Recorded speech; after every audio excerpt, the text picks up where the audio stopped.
Good afternoon, everybody. If we can find our seats and make our way, call our meeting to order.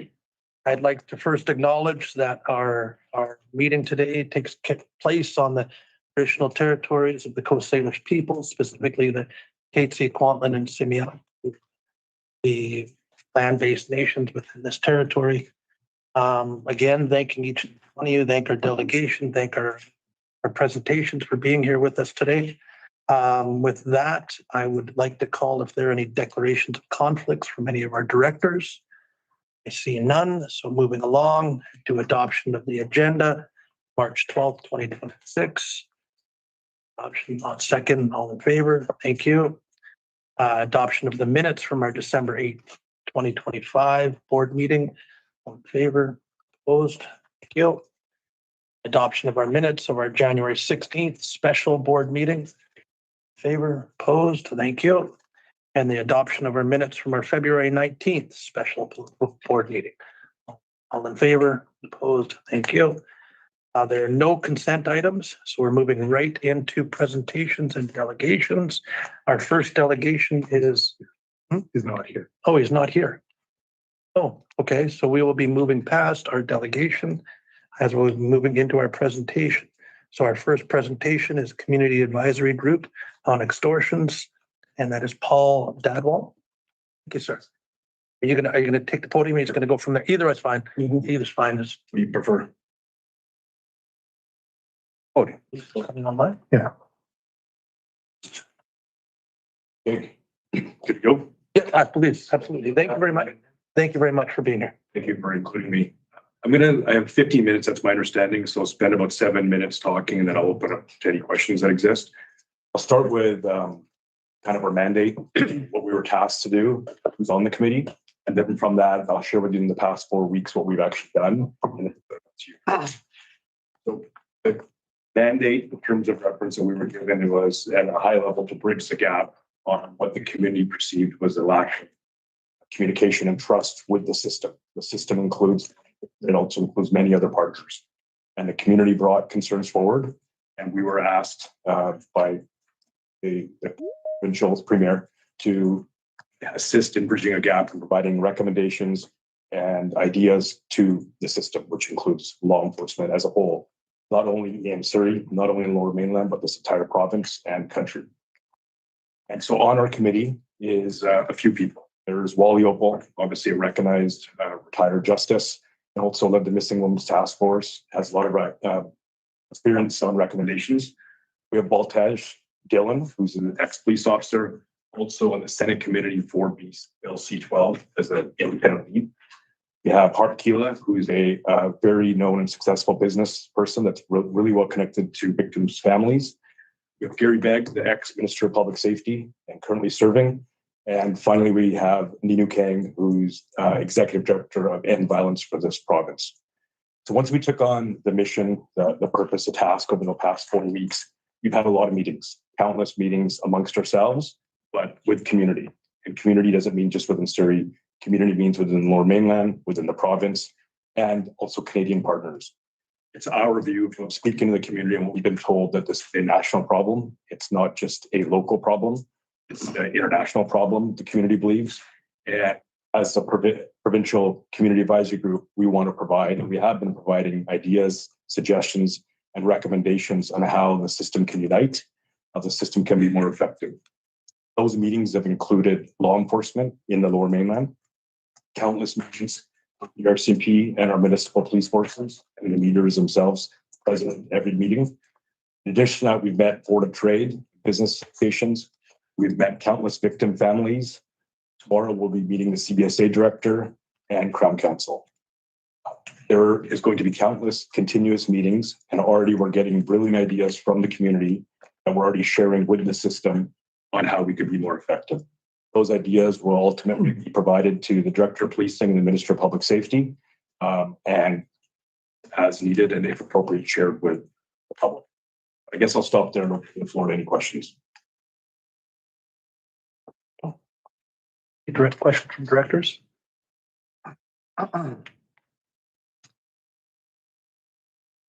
Thank you. No. Yeah, I've got a couple of comments there that I was going to save for open on my verbal report, but I think it's appropriate now. In the last number of months, we've experienced a significant decline in the number of shootings. We had 10 shootings, 10 shootings in January. We had one in February. We have no shootings so far in March. Similarly, we've experienced a significant decline in files, that is to say, extortion threats. We had 44 in January, we had 16 in February. So far this month, we've had 3.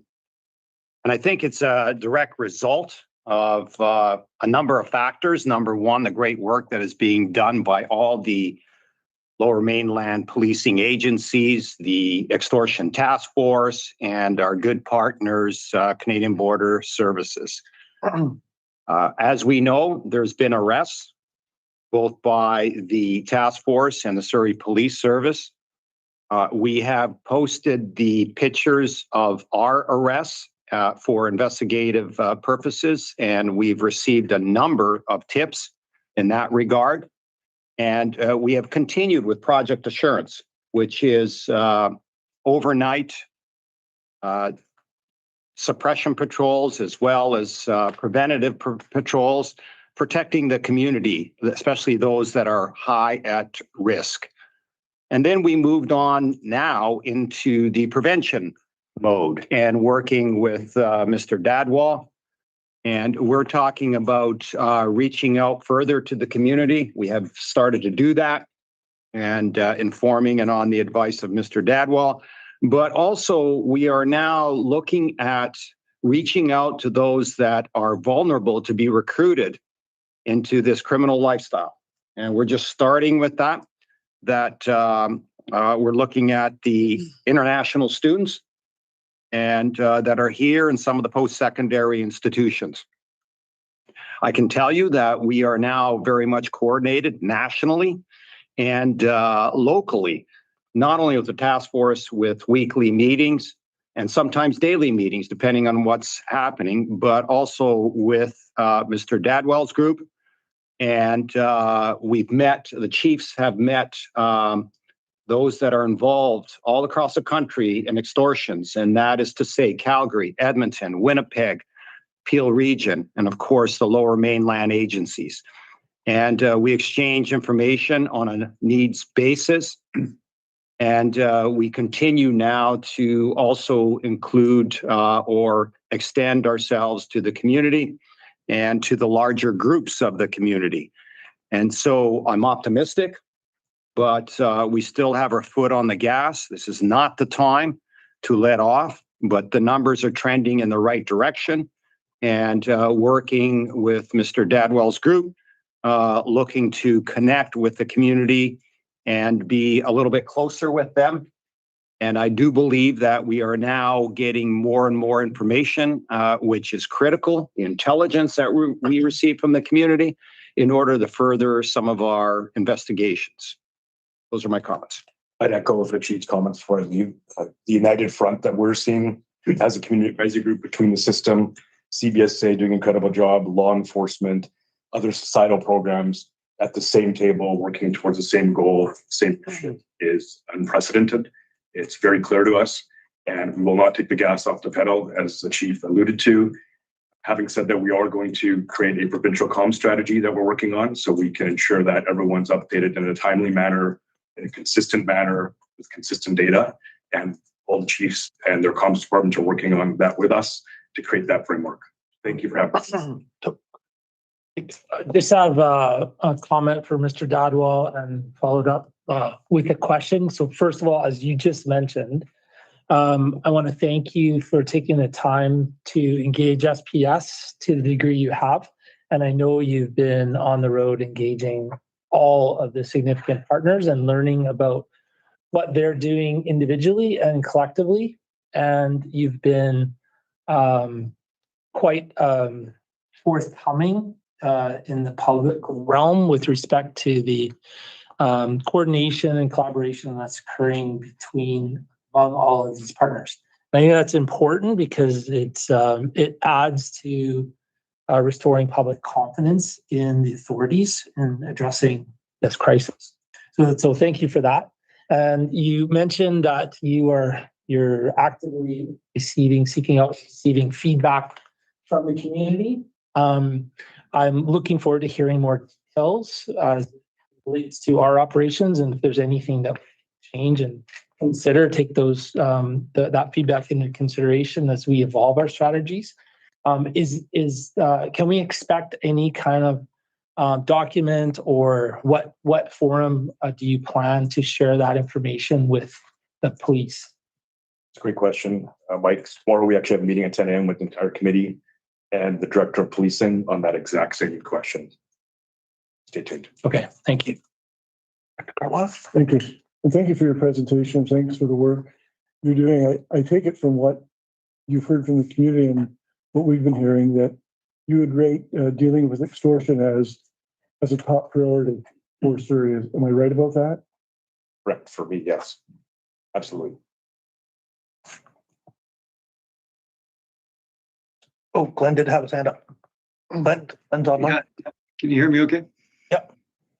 Good afternoon. I just wanted to add a couple of comments. I think the community advisory group on extortion that Mr. Dadwal is leading is a critical new Absolutely. tool in the response to extortion. As Mr. Dadwal indicated in his opening remarks, this is it's not a Surrey issue, it's a national issue, it's an international issue. To Chief Lipinski's comments, this is a reality in a number of Canadian cities with international linkages, and it demands this sort of multifaceted response. I think the appointment of Mr. Dadwal and the members of the community advisory group is a really critical element in this response, and to I think Deputy Chief Prosik's comments, it's a two-way vehicle, really. It's for community to provide input, advice, ideas on responding to extortion information, but it's also it's a conduit as well to for police to impart information to the community.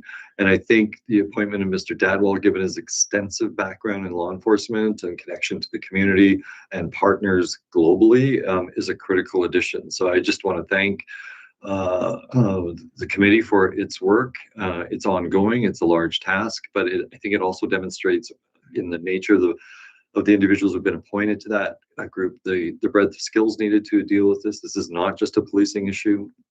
This is a multifaceted issue, and it's critical that all levels of government, all disciplines be brought to bear to again, yes on suppression, but intervention and prevention. Those are critical comments that and objectives for this work. So I just echo my thanks, and they've done a lot of work in a very short order, and I know that they're committed to this task and to their work with law enforcement and with us. So thank you, Mr. Chair. Thank you.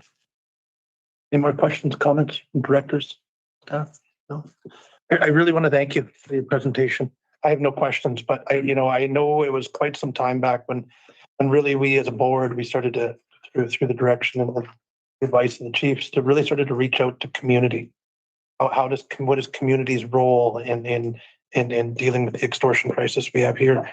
And I guess maybe I do have a question. So as you've been doing outreach in other communities, how is it going?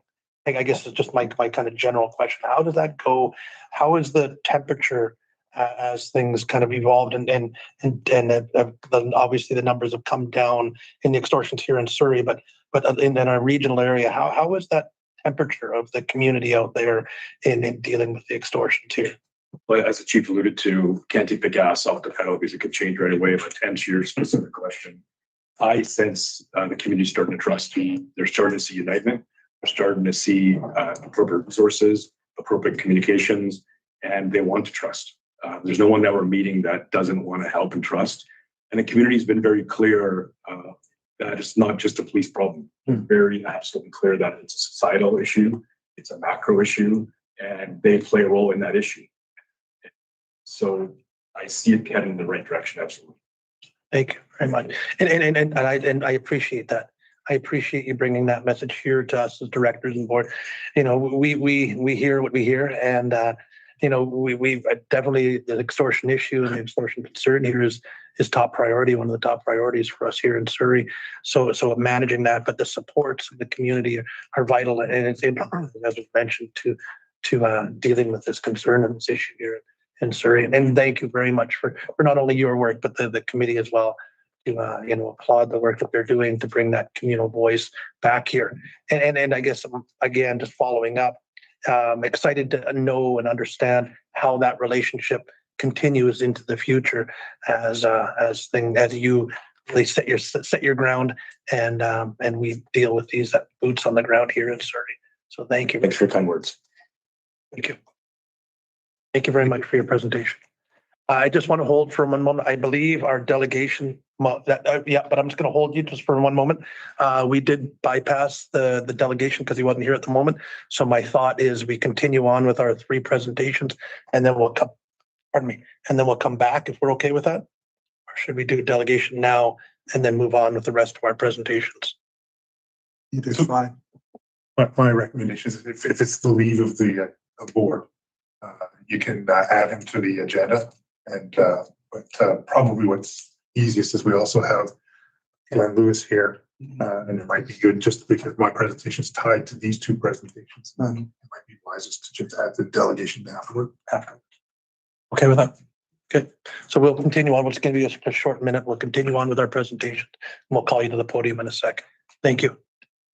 Our apologies. It might have been the front door that got you a little bit slow, and we apologize for that. Moving along with our policing transition update from ADM Lewis. Thank you, Mr. Chair. From our previous session, that work is continuing between the 2 police agencies, RCMP and the SPS. There's been meetings over the last week, and they will continue again on Monday for the transition to D4.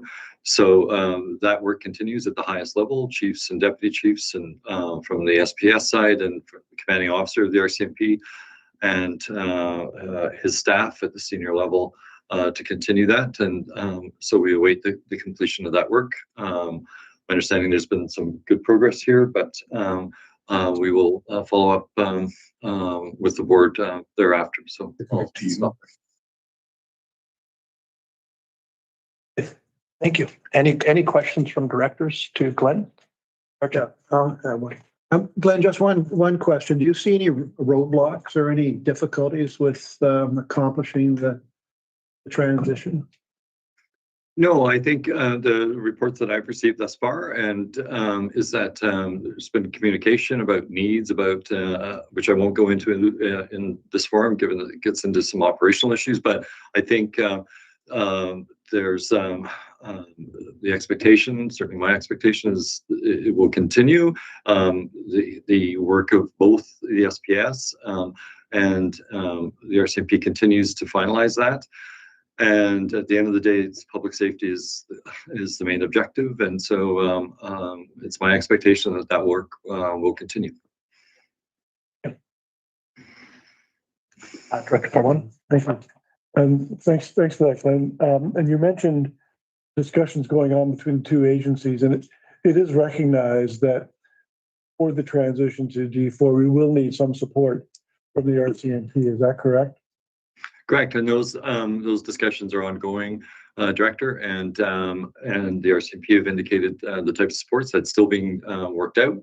But at the end of the day, as you heard in other sessions from the commanding officer of the RCMP, public safety will not be at risk, and but the 2 agencies need to continue to finalize that operational plan for that, recognizing that transition is difficult. There's lots of challenges, and but at the end of the day, public safety is the paramount objective. Thank you, Chair, and good afternoon, Mr. Lewis.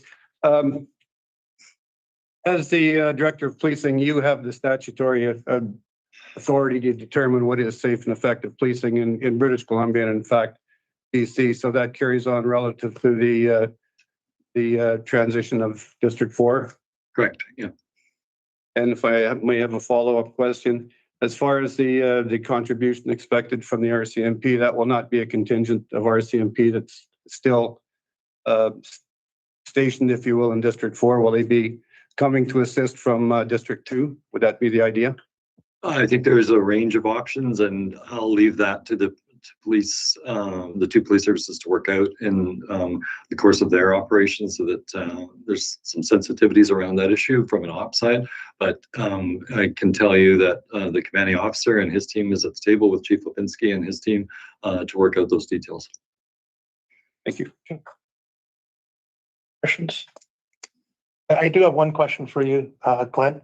I know we did discuss in our last meeting the potential of the province supporting for the extortion issue here in Surrey, and additional resources to free up officers that are tied up with extortion. I just wonder if there's any movement or progress with that direction. Yeah, certainly there's a few things. Again, this is a subject of ongoing discussions between multiple law enforcement agencies at a federal, provincial, local level, as well as groups like CBSA and others. I can say that there was a very good meeting last week on this point. I think, as you heard from Mr. Dadwal and Chief Lipinski and Deputy Chief Prosick, this is an evolving issue that we've seen on this file, and we're closely assessing on a weekly basis, or as Chief Lipinski's comments, sometimes it's a daily basis. What are the challenges? What are the pressure points, both locally and nationally? And so those discussions, I will say, are continuing on the nature of the response to extortion across the LMD, and its linkages actually to other provinces. So I think it was a very productive meeting, and those discussions, and there's a commitment by chiefs and the commanding officer, and Mr. Dadwal was part of those discussions to finalize some new approaches to that, and I'll leave my comments to that. I guess just to follow up to that is, as we have a looming deadline kind of moving forward to D4, the transition of D4, I'm just curious when we expect a bit of a direction from the province around some of that. I think you'll see that coming. I think there's multiple ways to get at some of the issues and pressures that are facing not just SPS, but other POJs. And that is the subject of active discussions amongst police leaders now. Thank you. Any more questions or comments for? Oops. No more. We'll continue on. Thank you very much, Glenn. Thank you for making a little bit of time to be here with us. We appreciate it. And thanks for having us. And again, my appreciation to Mr. Dadwal and to the board for creating time for the discussion on extortion. Thank you very much. I look forward to hearing from you. Moving along in our agenda, we have governance risks and board oversight of the transition, and that will be Jason Kosminski. That will be. Thank you. Ordinarily, when you have a full board, some of the work can be done that I'm trying to present here. The committee will do that work, but I thought it would be important, and I spoke to the chair about how it's important to be transparent with the community, and for the board to, and not just about the risks themselves, but the work the board does. It sometimes gets forgotten or missed, but the board is actively working on these things on the community's behalf as representatives from the community. And the provincial directive, in my view, to assume command of District 4 is a tremendous vote of confidence in SBS and the men and women who work here to keep the city safe. But the board has recognized that the devil's in the details, and there is a lot of work to do in order to ensure the transition goes smoothly and safely, and that public safety is maintained. The board's role is governance and oversight, which is done by detailing known and emerging risks and ensuring that plans are developed by the police service and the chief, and that they're in place or under development to manage and mitigate risks. The purpose of my presentation is really to outline the risk categories that are at play when a policing agency expands into a new territory, And it's important, as I said, to be transparent about risks and share with community stakeholders what the board and SPS are turning their mind to when they're doing the serious work of managing and mitigating this. So rather than using this meeting to go into the details, I think as Director Lewis said, there are operational elements that really should be done through committees or workshops or collaboration between the department and the board. Rather than using this meeting, it's really about highlighting those risks and then in due course reporting back to the board and to the community. So the reporting may require a special board meeting before the next regular meeting in April, but we can discuss those options. So going to the first slide of the presentation, just to say again, I'm highlighting the categories of risk that my research has involved from a board governance level. Then there's a section for evaluation and analysis of risks. There's the mitigation strategies, like highlighting the outline of what those would look like, and then monitoring and reporting requirements by the board. So the next slide, please. I would say that there are 7 specific categories, and the last one, if you look on the slide, is really about risk management. Is not that you can eliminate all risks, but you need to be able to speak to them and to document the decisions that are made so that you're accountable. Where it's impossible to eliminate, you just need to demonstrate that there was thoughtful consideration of risk. But the other 7 are the kinds of risks that in large part, the first bullet, operational, would be developed by the SPS with their partners. But human resources and labor relations is another, and I'll go into them in a little more detail in a moment. But accountability and public trust, making sure that there is that feedback loop with the public, and the public has as much input as possible. Reputational and strategic risks are where it's possible that if there's some disruptions or changes in service, that relationship is managed both with the public and with government. Duty of care and fiduciary oversight is sort of the board level nexus with operational planning. It's the assurance that these things are being looked into at the level, and that you're not just checking the box, but you're making sure that you're discharging your duties. Statutory and regulatory is really looking into the authority and the limits of the authority by the Director of Police Services to make sure that the board's work is consistent with strategy with those things. Legal liability and risk management. Ultimately, the board bears some accountability in law as the legal entity for the department, and so it's making sure that the board is discharging its responsibilities and reducing not just risk for SPS and the organization, but also ensuring that they're in a healthy position to be able to speak to those risks. So, if you can go to the next slide. It's just a few guidelines and say not all risks are equal. So folks that do risk management more experienced than I would tell you some things are highly likely to happen, but they have a small impact. And there's other things that are less likely, but if they happen, will have a bigger impact. I think the other thing that is at play is that, as I say, risks don't occur in isolation. So if there's a change, and it's sort of tied with the next bullet, if you're having a risk mitigation plan that addresses one issue, it may actually lead to an impact that needs to be mitigated by a different strategy. So the last bullet is about prioritizing, so that you really have to say, what are the risks that keep you up at night, and focus on them first, but then to go and still do your due diligence to look at all risks. The next slide, please. This is my view, my analysis, and it's obviously it's possible to change, as I said in the previous slide. Green on a heat map, green is sort of the less concern from my point of view. The operational, not because I'm worried about the operational, but I think the idea that you have an operational plan that is satisfactory to the department, to the partners and the board is the area I think of highest risk, because that's the public safety impact. And you want to make sure that you've arrived at the right operational planning. In the middle there, or a little on the green side, is the duty of care and fiduciary oversight.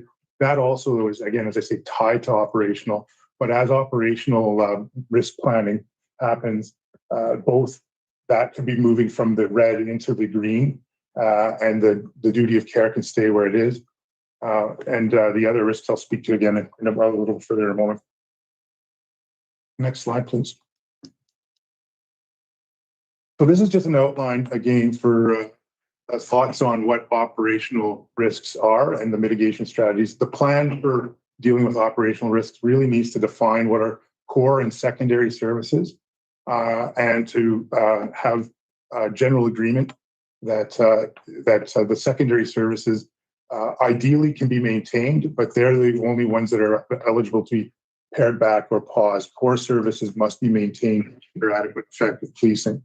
And making sure, again, as everybody's on the same page, operationally, you want to make sure that service level impacts aren't just focused on the new district, but that you aren't sort of robbing Peter to pay Paul by having some decline in service levels in currently policed districts or district command, and being assured of that. And when you're assured of that, that's addressing the risk management. Response time and deployment models. These are the things that are going to be worked on at workshops and separate meetings. But again, it's that the board role is to be satisfied that these are being taken care of. Next slide, please. Human resources and labor relations. Obviously, in a situation like with SPS and transition, it's going to require additional human resources. And the fact of the matter is that the current budget plan was anticipating a slightly different cadence. And so the resourcing levels are something that the board needs to be satisfied that the people are in place, and they need to think about the measures that need to be taken with SPS's recommendations. What are the measures that need to be taken to recruit and retain qualified talent? But then the other element of risk the board needs to be assured of as employer of the people of SPS is that the impacts of bringing on people also address cultural integration and morale. You want to make sure that you're not taxing the morale of your people, but also the people that are coming in are as best as possible a good fit, and sort of figuring out where are the lines that you want to ensure the thresholds that you're not crossing, so that you're not impacting on what I think has been an exceptionally good police service in terms of its rates on conduct issues and workplace health. So to continue that as best as possible, but also as part of that, be mindful that if the demands to do the work require extensive overtime, that those mitigation strategies are in place so that you don't have a burnout factor with your workplace people, and that you're recognizing and being able to have processes to tap people on the shoulder and make sure they get the rest and health they require to continue doing the job. Next slide, please.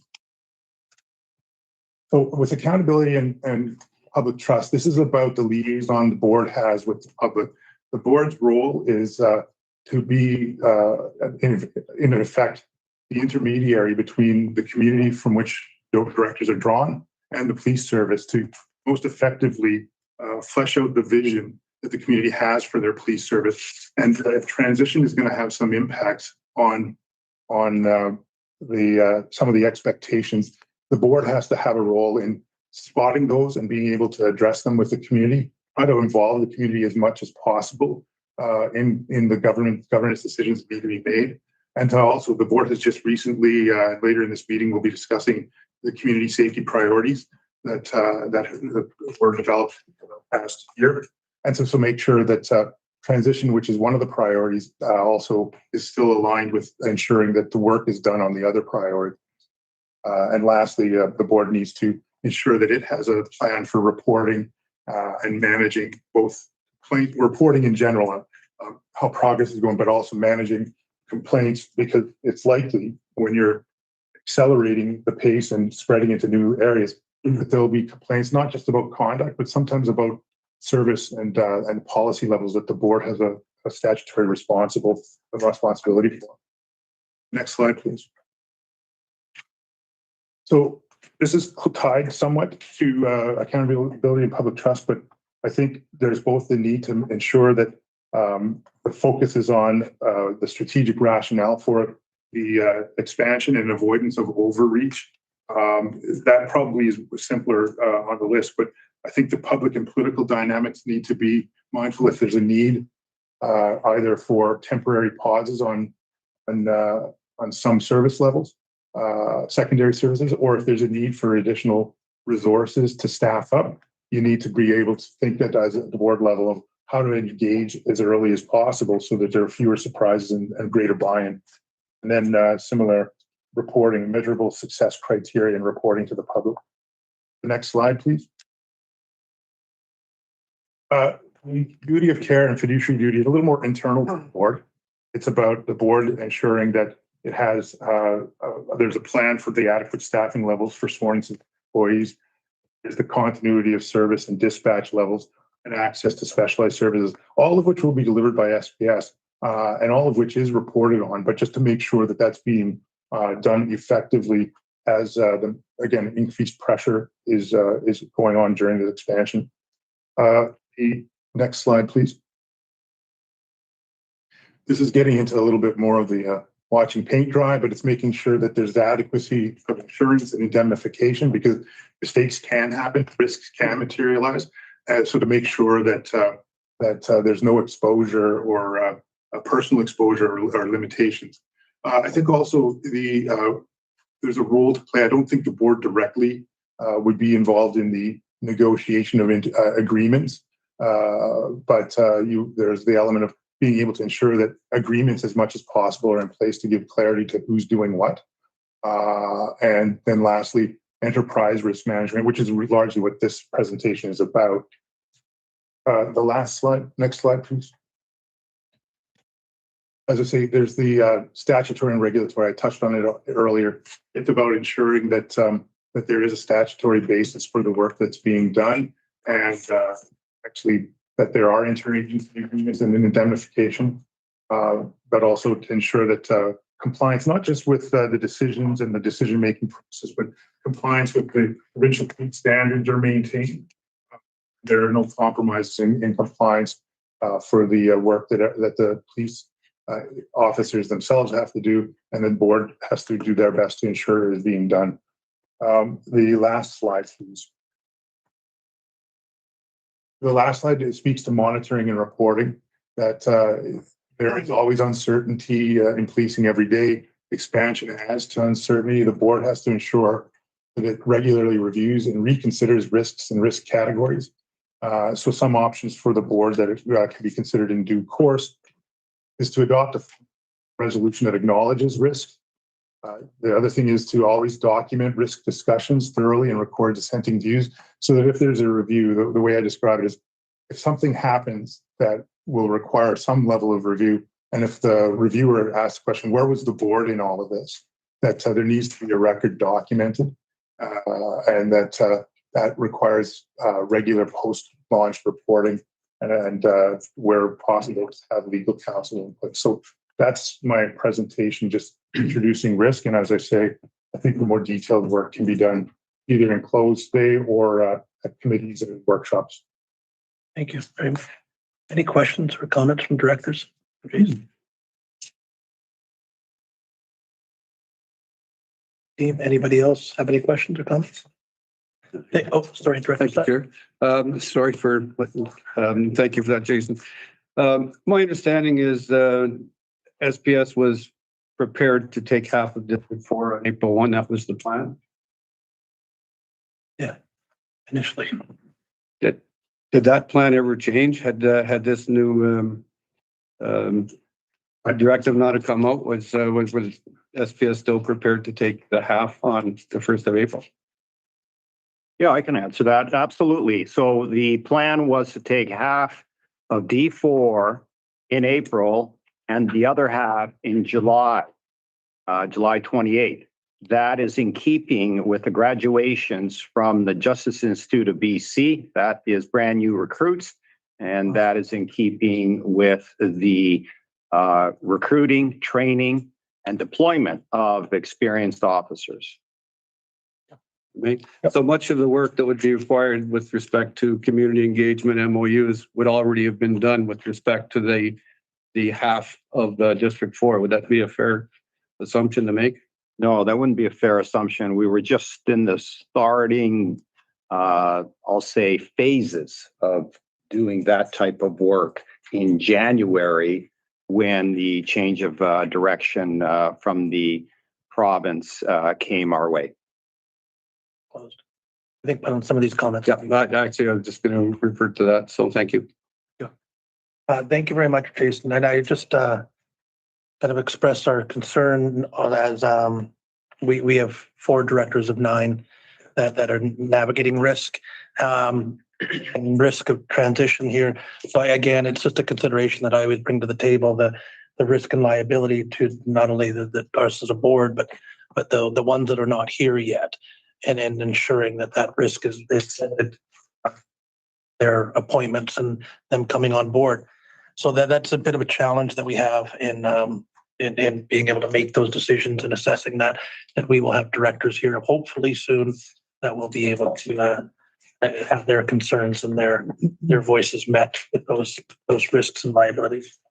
I thank you very much, Jason, for your presentation, and definitely it's something that we as directors and then the Surrey Police Board must take into consideration as we move forward to the transition of D4 coming early April.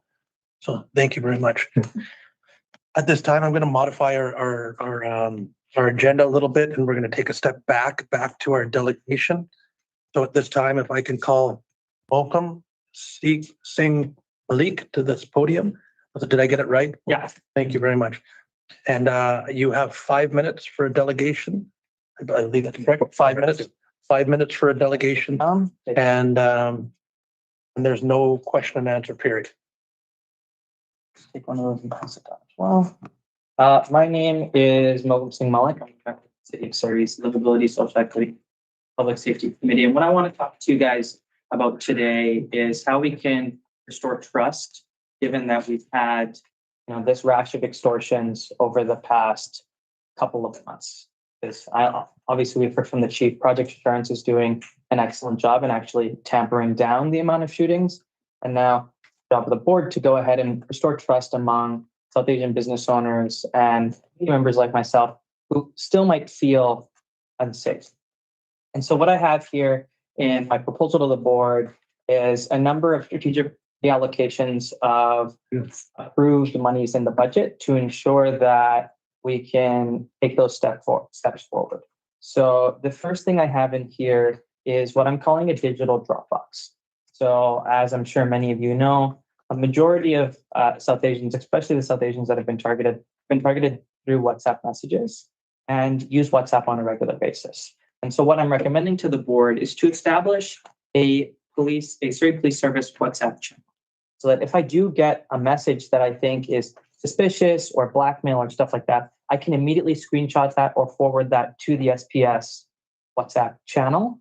And whether that's monitored during the day by an officer or a staff member, that information can be immediately logged rather than me calling the tip line and then sending an email, especially if I'm someone who's not as digitally adept. I might not have the ability to do that. And if I'm already afraid, we want to remove as many barriers as possible to ensure that the police can have access to that information.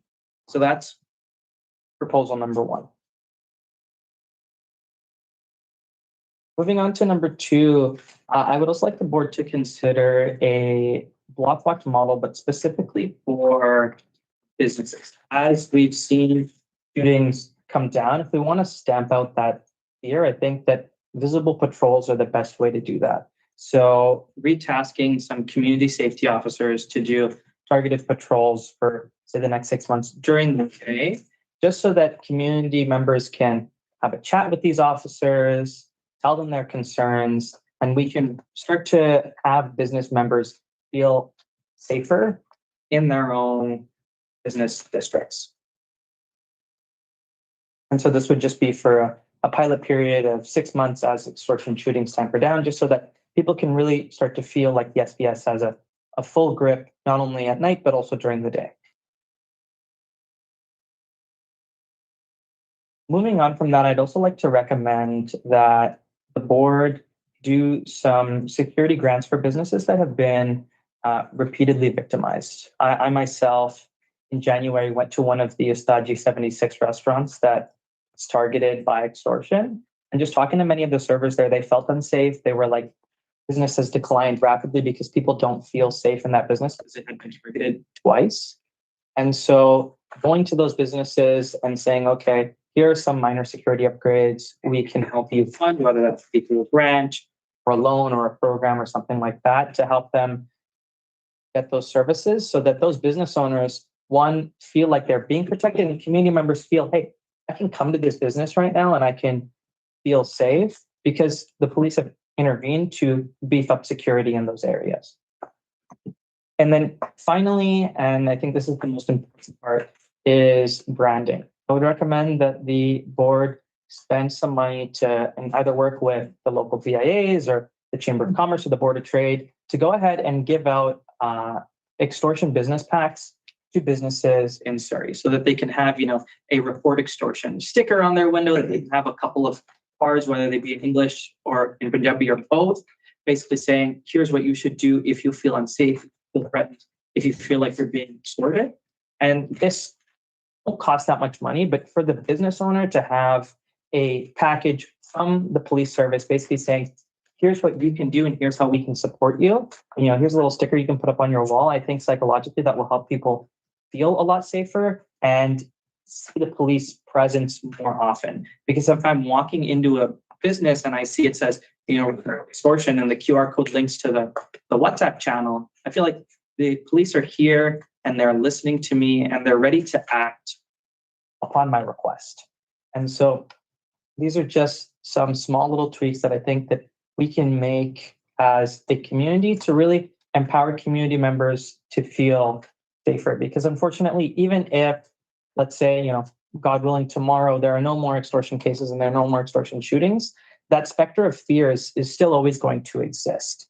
And so I would encourage the board to try to mitigate that as much as possible, especially as we continue this police transition and the board continues to take on more and more jurisdictions in Surrey so that people feel, hey, we had a little bit of a rocky start, but now I feel safe. Now I feel secure. Now I feel empowered by the police to feel safe. I really want to thank you for coming in and presenting. I'm so happy both with our presentation and our delegation today to come and share from community's perspective. It's very good for us to hear. We did as directors attend some of the forums that were held and heard it loud and clear. But to be able to come with some direction and some suggestions on how we can do, we will definitely be taking these into consideration and discussing with the police chief how we can use or implement or develop these to support. It really is.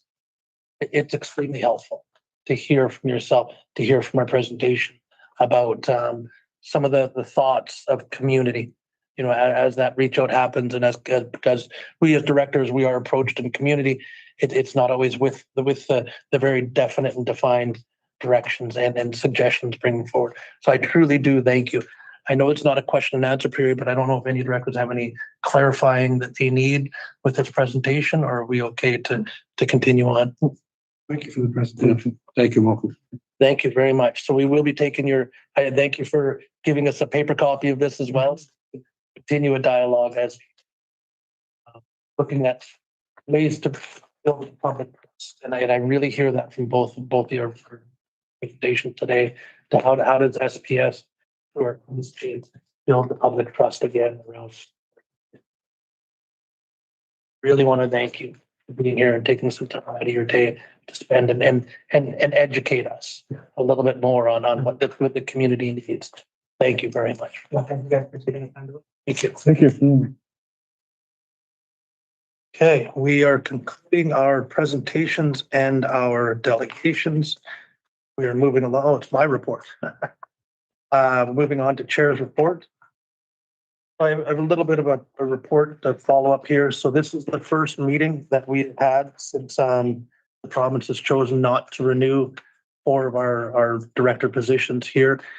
Sonia Farmer, Larissa Allen, Christine Moore, and Sarjeet Baines, as well as Director Bilal Chima, who had left for the new year. I want to acknowledge the hard work that they had and their dedication to the people of Surrey. They demonstrated during their time and their tenure here at the Surrey Police Board. The thing I want to remind people is sometimes we forget and public forgets that we're volunteers. We are doing this and we're doing this to ensure our role and our responsibilities is being from community and community input is being brought here to this table. So just a reminder that these ones that were here with us, they were volunteers and they spent a lot of time and a lot of hard work.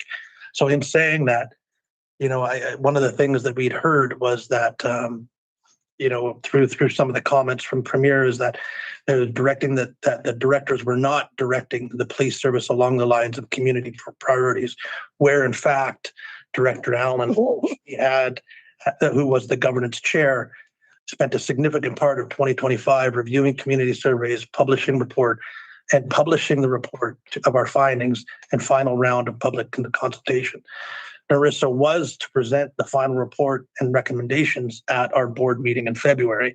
Unfortunately, she was not renewed, and her tenure was over. But that was a small disruption, and now the board will be considering those recommendations later on in this meeting.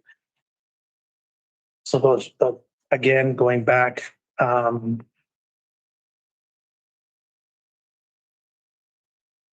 And really just grateful for their time here. I really want to thank them for their time and their efforts in building and bringing SPS to what it is today.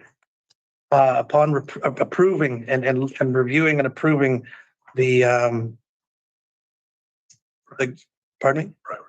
priorities for my apologies for moving forward, we will be reviewing our priorities every board meeting and ensuring that our work and our direction is as followed.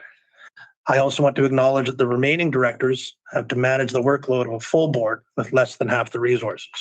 Before the end of February, we've met to review and approve the police budget.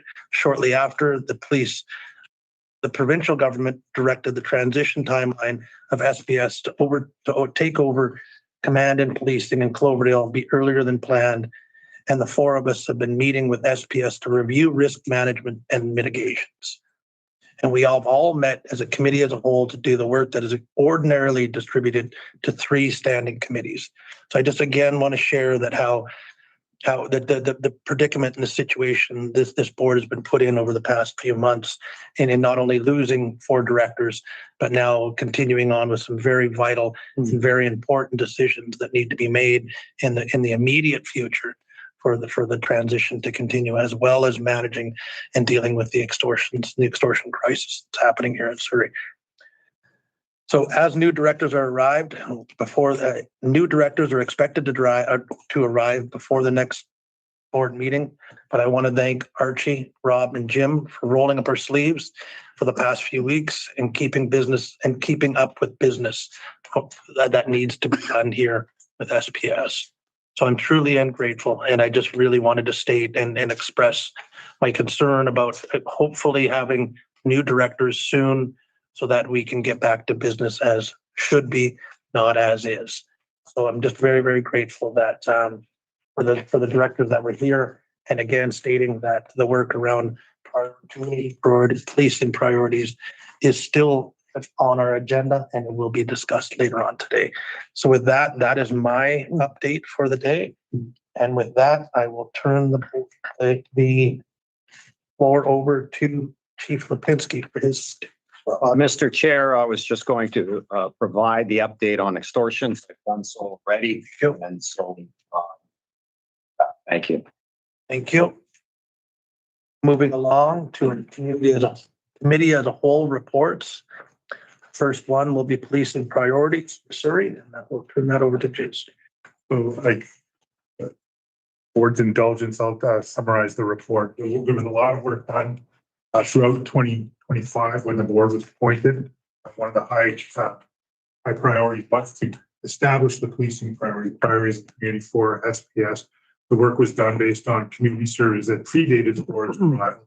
And so the board decided to review them and to put out a what we've heard report to the community.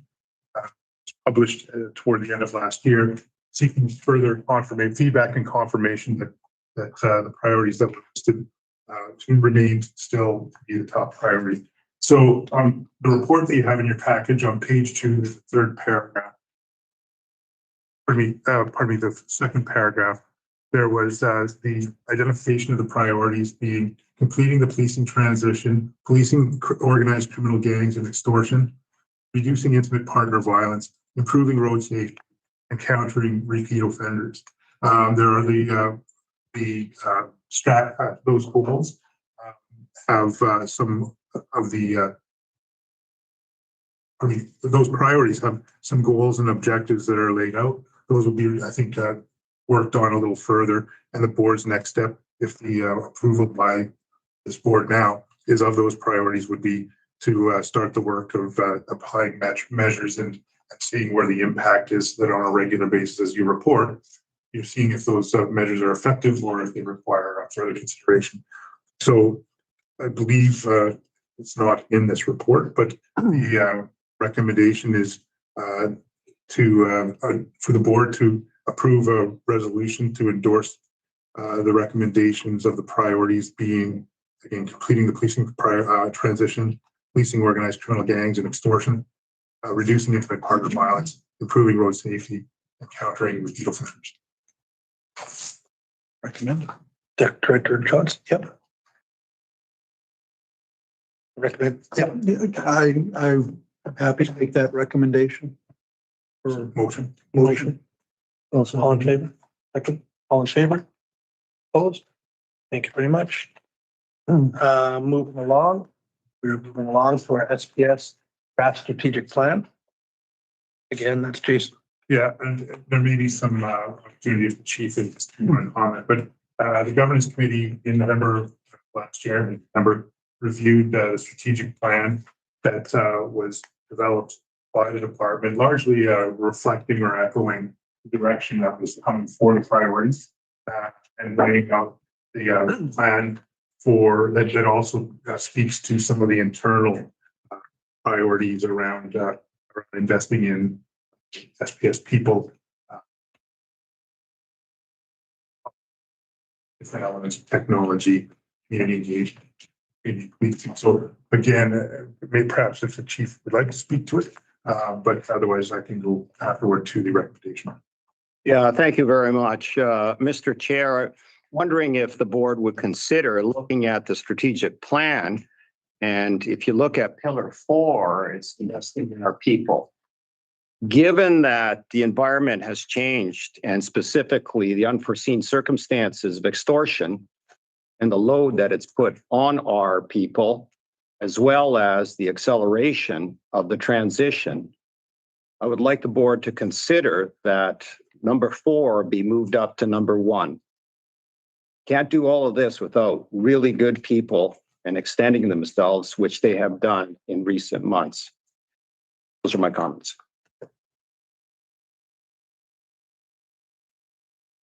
So the draft strategic plan is for decision. So any directors have any comments or questions on draft strategic plan? the only question I would have is maybe to the chief. I assume you've been through and you've had a chance to review the recommendations and the strategic plan, and we heard your one recommendation thoughts you had. There's a couple of changes that we could probably make given the budget that we now have accepted from the city of Surrey. They're minor changes, and if it's the desire of the board to take it back, we can make those minor amendments. I just brought the one large one that I thought would be appropriate today. I'm specifically referring to the body-worn cameras, which will be put over to 2027, and there may be 1 or 2 other small changes in the bullets there. Probably doesn't change the overall strategic plan. It's probably just a matter of moving forward, and they still would be part of our plan. It just would be 2027 Correct. versus 2026. No, I agree, Archie. I don't think it changes the direction of the plan. Actually, priority one and priority two should still be the top priorities, but they all sort of fit in together. So, you know, the chief has said, but I think the plan is pretty well as it fits. It's willing to make a motion. Motion will be to accept the plan as is. Favor? Opposed? Thank you very much. Continuing on with hiring and diversity update, that's Arwana. Thank you. And the report of the committee, or CC as it was with our group, is in the material. And one of the things I wanted to point out, first of all, that from a review of the report, you'll see that the SPS has been able to maintain a focus on diversity as it's moved forward with its hiring goals. A couple of additional things I wanted to note. First of all, I and other members of the Human Resources Committee attended the last swearing in of new recruits, and we noted that close to half of that class of new recruits was female. We thought that was excellent in terms of bringing that on, and I think it's a great development and shows great work on behalf of the recruiting and hiring people practices of SPS. There's attracting those candidates and bringing them forth and getting them on board. The second thing I wanted to note is at the bottom of page 2 of the report, you'll see that a total of 36 languages are spoken among SPS officers. I think that reflects both diversity as well as the ability of SPS to respond to the community. When we have to speak all of these languages, it make people in the community feel more at home and more willing to have a relationship with the police officer who attends at them with them. So I just wanted to make those comments in terms of the diversity and saying that I think what's been done so far has been a great job, and want to congratulate SPS on the diversity and they've been running. Thank you very much. Any questions or comments for Director Corona? And sorry, my apologies, that report was just for information. Yeah. We have received that report. Moving along to the governance rule. So Incentives. So let me, first of all, the board report and draft rule that's in your package hasn't gone through any committee. So I think one of the options is if the board feels that some more work should be done, I would like to review it and caucus about it. It's always an option to refer it to a committee. The purpose of it, though, has been spoken about at some meetings throughout 2025. It was really to provide a framework around incentives, not to sort of at a governance level, really, to set some of the objectives and principles that apply for incentives, so that there's some careful thought given to when incentives would be considered, what foundations are considering them are, and provide a little bit of guidance on some of the more gray areas about how much is needed for this. So it's really just to turn people's minds to the particulars of it. So I have it in the package, and I brought it forward because I know that incentives are one of the things the board will be considering over the next while. It's not to interfere with the proposals for incentives that come from the department, but really to provide a bit of a framework that has been discussed in the past. And ultimately, I think it may be just as appropriate to refer it to a committee, but the opportunity to do that with the committee wasn't available. So I put it in consideration now for direction. Come on up. Thank you, and thanks for that, Jason. My view would be that it should be referred to a committee to be able to discuss it in a bit more detail and come up with a bit more of a idea about some of the principles. But I like the idea of having a policy in place to help guide us, as well as, you know, decisions that are made around incentives. Dr. Johnson. Thank you. I agree with Director Kawana, but I'm wondering, Jason, in terms of as setting as a policy, I think it's well set. You've done a good job setting out I'm not sure exactly how committee might refine them, and we don't have a committee. So I was thinking in terms of the practicalities of having a policy, which I think is well set. It might be beneficial to board to have it, and maybe recommend that we have a motion to approve it. I suppose a third option is to put the policy in place as a framework, and then we're still refer it for further review, so that if there are amendments required, it can be done at committee, but to have something in place now. And again, I don't think that the framework in this will be an impediment to any of the questions that are going to be brought forward to the board in the near future. But just again, because in fact, it's my understanding that this is really as a framework pretty consistent with the direction, but it's also to make sure that there's continuity from board to board and from the organization as it evolves over time. Yeah. Right, if that's a friendly amendment, that it gets accepted as is, but subject to review, is that the way I understand it? Yeah.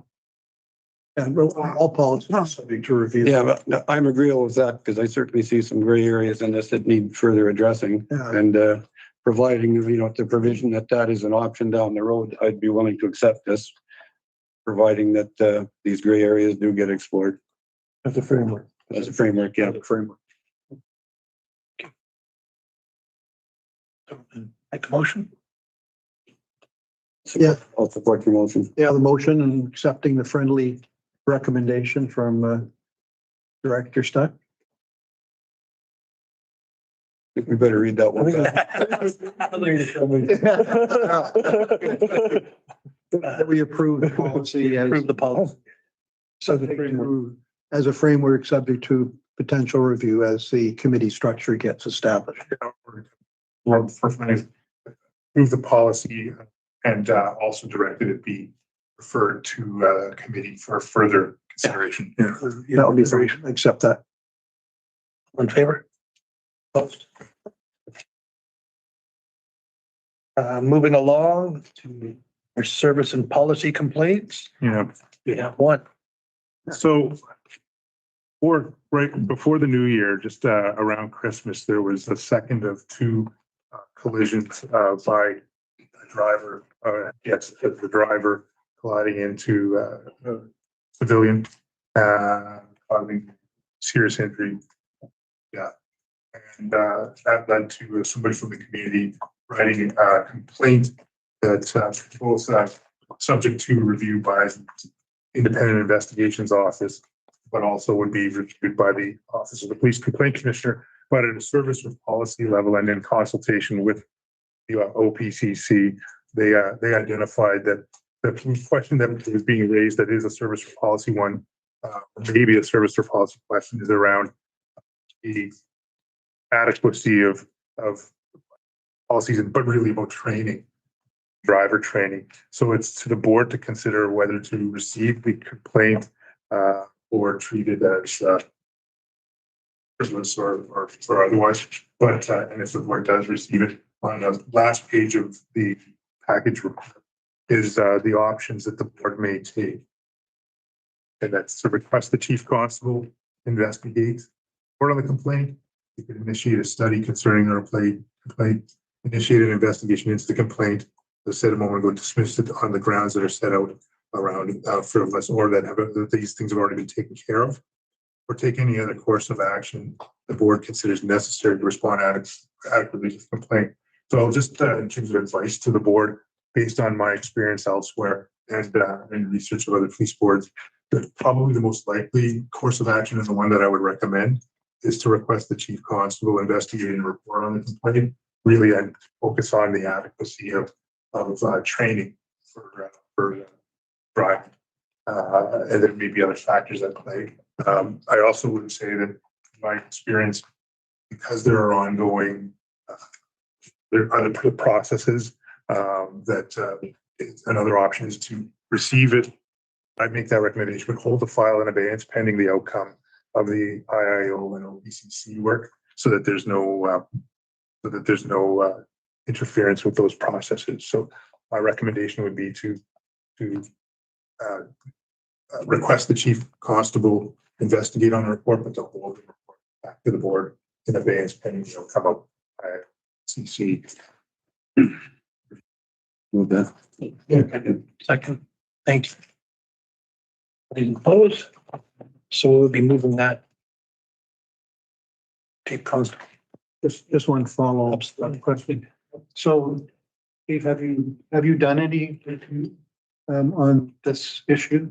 No, what happens is, obviously the IO is involved and they do make policy recommendations. Number two, the OPCC may or may not be involved. This is a year out, based on my experience. So what typically an organization does is wait until those investigations are complete.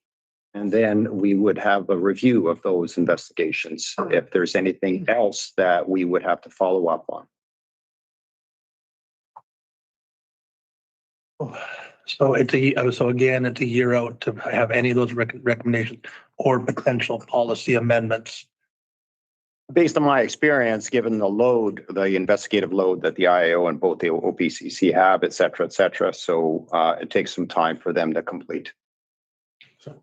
We've Yep. recommended the chief review it. So is that sort of jumping the, It is jumping the queue because they have the evidence. I do not. They would take precedence anyway over the investigation, so he would have no alternative but to go after. Is there any need for us to review our current policy and look at? In my view, no. Okay. Let's wait till the investigations are complete. If that being the case, then I would say the board would be looking to adopt a motion that they take the action under 171.1E.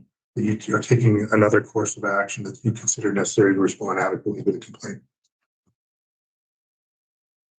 so revise our recommendation or our motion? Yes. I'll do it. Yeah, I'll revise that. I'll take that. I'll make that revised motion. Thank you. So can I just, let there's clarity for the minutes? Yeah. That the recommendation, the motion is that the board will take the course of action of putting the matter in abeyance pending the outcome of other investigative reports pursuant to sections 171.1E. I'll show you that. All in favor? Yep. Good. Along in our agenda, we have no items for information. Next is correspondence, and it is a letter to Mayor Locke, the board from myself, requesting extortion. And that is in your package. It's just for receipt. Moving along to new and other business. There's no new business. If there's any questions from the public or anybody else that was here, if you have any questions, and now is your time to ask any questions if you choose. If no, then we will continue on. And at our next meeting is scheduled for, we didn't look online. Nobody. Somebody on. Okay. Our next meeting is for the Surrey Police Board is scheduled for April 23rd, 2026. And with that, I would like to have a motion to hold a meeting, to move our meeting in closed. Thank you very much. With that, we will be moving into close. Thank you very much to our presentation and our delegation for taking some time and being here. Thank you to the meeting, being here with us this evening. I always ask you to get my good side, but it's the back of my head. So it's, I don't have a good side. Thank you very much for being in and showing interest in what I'm doing. I really appreciate you guys taking some time out. Give more for